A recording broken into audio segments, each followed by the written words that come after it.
Right in the heart of Arlington, under a cold November sky, they cuffed the tomb guard. Staff Sergeant Marcus Tate stood like stone as the MP snapped the handcuffs on. His eyes locked forward. Not a flinch, not a word. The crowd at the tomb of the unknown soldier froze. Phones half raised. Whispers rippling like wildfire. Arresting a sentinel here? One tourist hissed. A kid tugged his mom's sleeve, confused. To them, Tate was just a black man in a sharp uniform, caught in some scandal they didn't understand.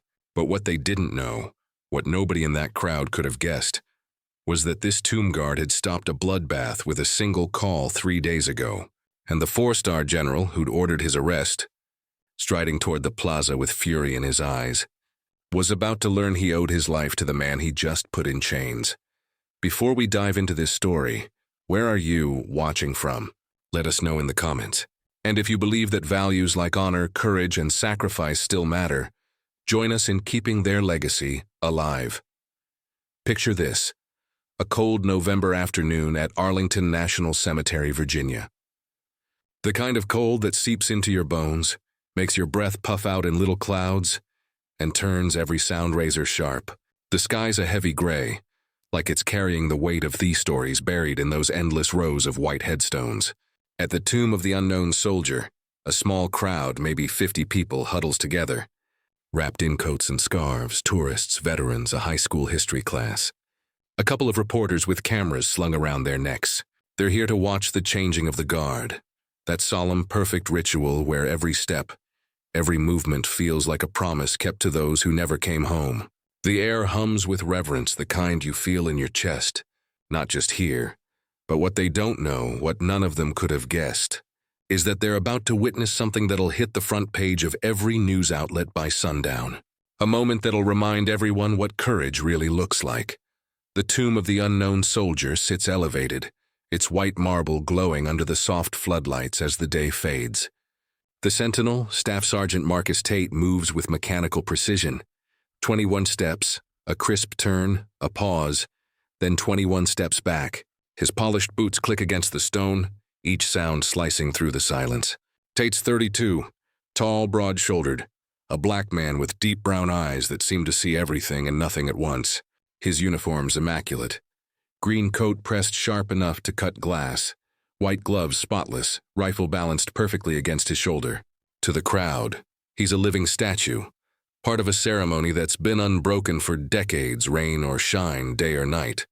But Tate is more than that. 3 tours in Afghanistan, 2 Bronze Stars, a man who's carried wounded comrades through hell and made calls that saved lives when the wrong move meant body bags. His record's buried in classified files, but one line from his last evaluation stands out.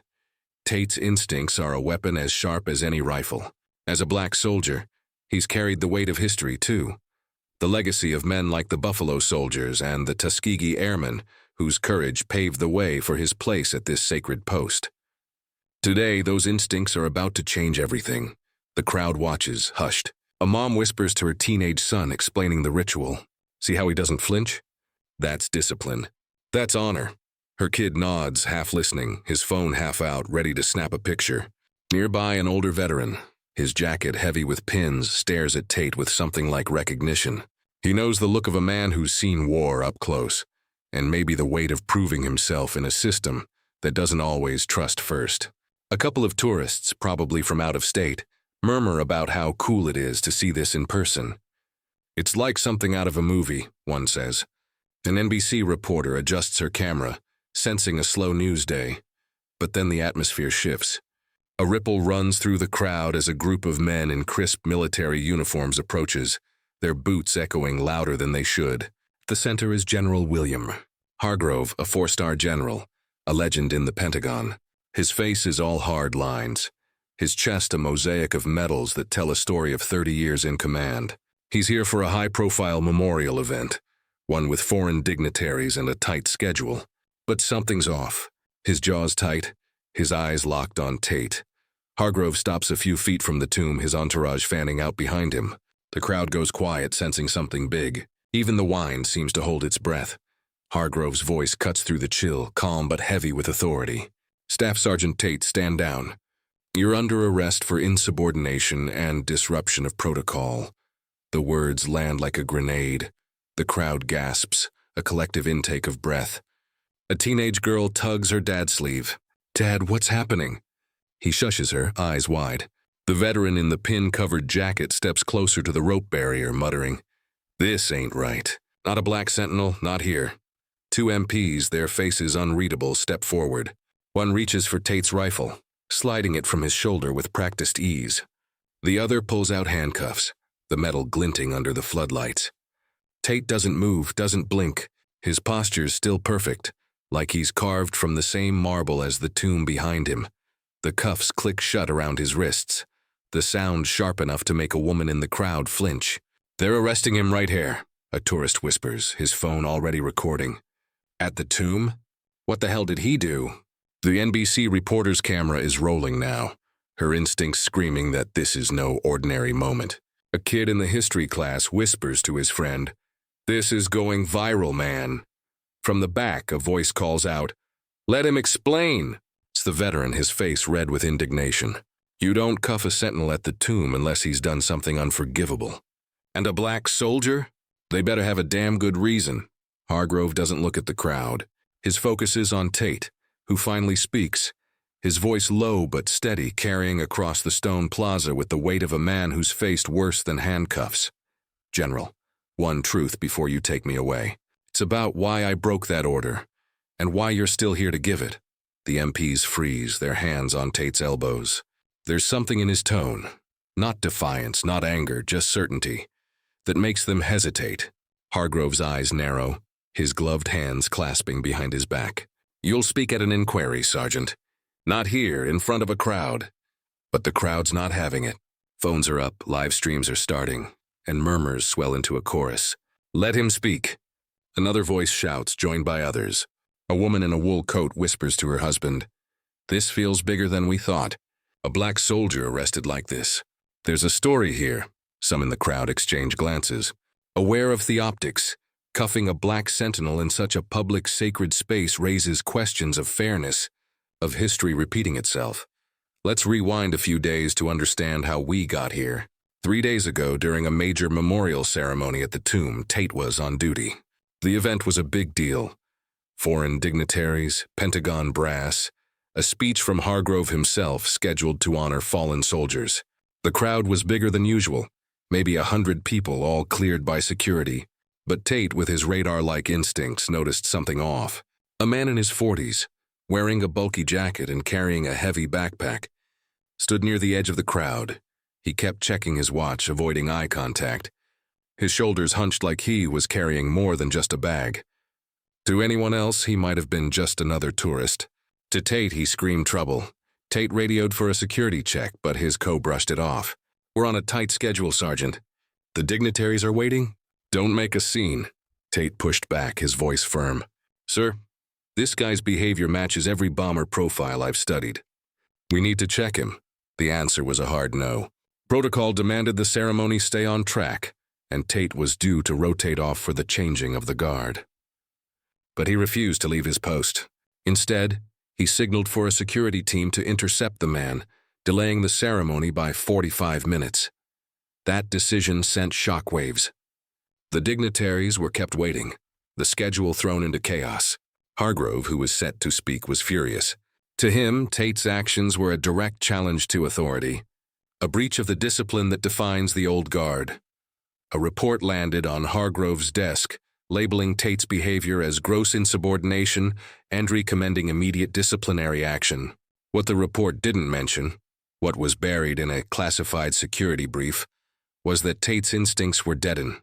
The man he flagged had been carrying a device in his backpack, one that could have turned the ceremony into a tragedy. But Tate didn't know that yet. All he knew was what his gut told him, forged in the dust and blood of Afghanistan, and the weight of proving himself as a black soldier in a system where trust can be hard won. Back in the present, the crowd's restless. The veteran's voice rings out again. "Let him speak, General." "This is the tomb." Few others join in, their voices a mix of anger and curiosity. The MPs look to Hargrove, unsure. The general's jaw tightens, but he feels the weight of the cameras, the phones, the eyes of Arlington itself. and the optics of arresting a black sentinel in such a public way. He raises a hand, a small gesture that silences the plaza. "1 minute, Sergeant," he says, his voice like gravel. "Make it count." Tate takes a slow breath, the cuffs glinting as he shifts slightly. When he speaks, his voice is steady, reaching every corner of the crowd. "This isn't about defiance, sir. It's about what I saw 3 days ago, and what I saw 10 years ago in Afghanistan." Hargrove's eyes sharpen, like he's sensing a memory he'd rather not revisit. The crowd leans in, phones forgotten, hanging on every word. "Helmand Province, 2016, Tate begins. "You were a colonel then, sir, leading a high-level inspection of a forward base. No press, no fanfare, just a small convoy and a security team. I was on point running advance recon. Halfway to the base, I spotted a local near the road, dressed like a farmer but moving wrong. Too tense, too aware. I radioed to halt the convoy and check him out. My CO told me to stand down, said we didn't have time, that your schedule was locked in. But I'd seen that posture before, in guys who didn't plan to walk away alive. So I made the call. I stopped the convoy to search." Tate pauses, letting the silence build. "We found a vest under his jacket, wired with enough C4 to wipe out every vehicle in that line, including yours, sir." Hargrove's face changes, just a flicker, but enough for the crowd to notice. The veteran in the back straightens, his eyes locked on Tate. A reporter scribbles furiously, sensing a headline. "Micah chewed me out," Tate continues. "Said I'd risked the mission, embarrassed the chain of command, but that vest was real. The blast would have killed 30 men, maybe more, including you, sir. The incident was classified, buried under the Official Secrets Act. I was told to keep quiet, and I did. For 10 years, until 3 days ago."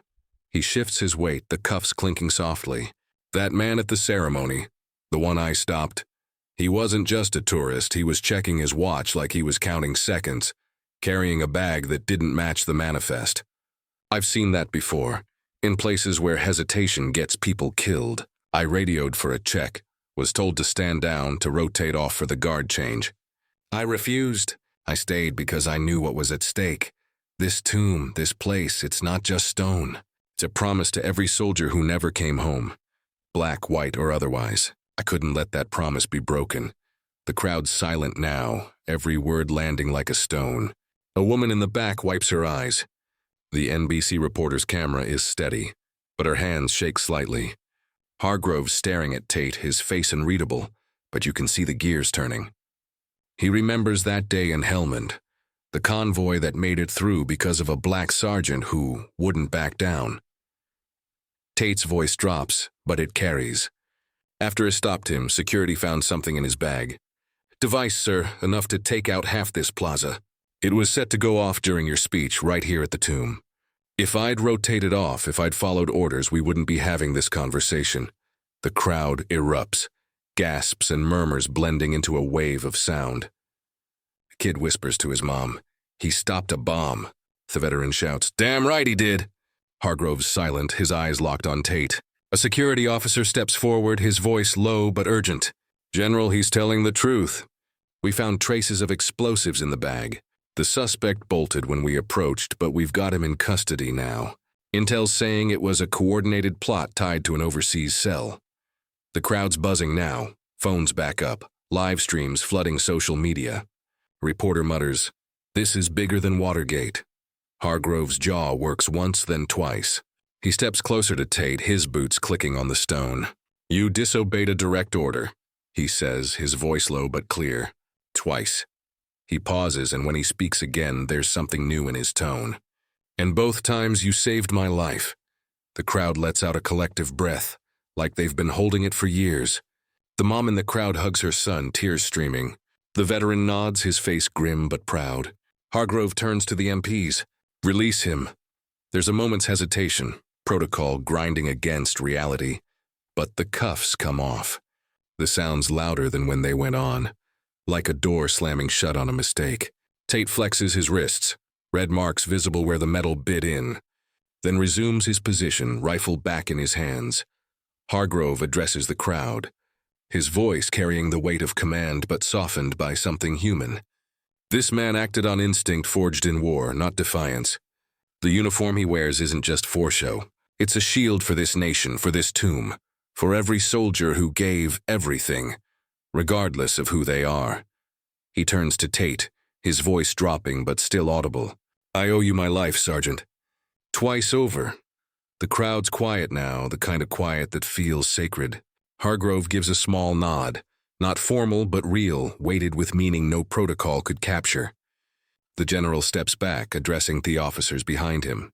I want a full review of security protocols, and I want to know why a man with Tate's record was questioned instead of trusted. We can't let bias or bureaucracy silence a soldier's instincts again. The officer who'd pushed for the arrest shifts uncomfortably, his face pale. Hargrove continues, louder now. Effective immediately. Any sentinel with combat experience will have direct access to report threats, no matter the chain of command.